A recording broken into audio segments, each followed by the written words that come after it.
Contains is a predicate function that returns true if the provided collection contains the provided key.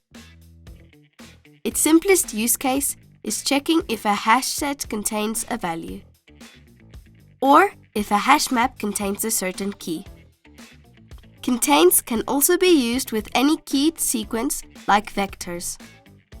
However, it is important to remember that contains cares about keys or indexes, not values. So, in this example, even though 5 is a value in the vector only has 3 indexes, namely 0, 1, and 2. The same goes for strings.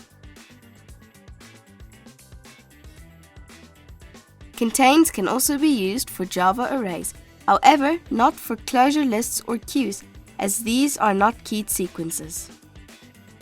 What's that function? Now you know. Like, subscribe, and comment for more. All examples available at whatsthatfunction.com.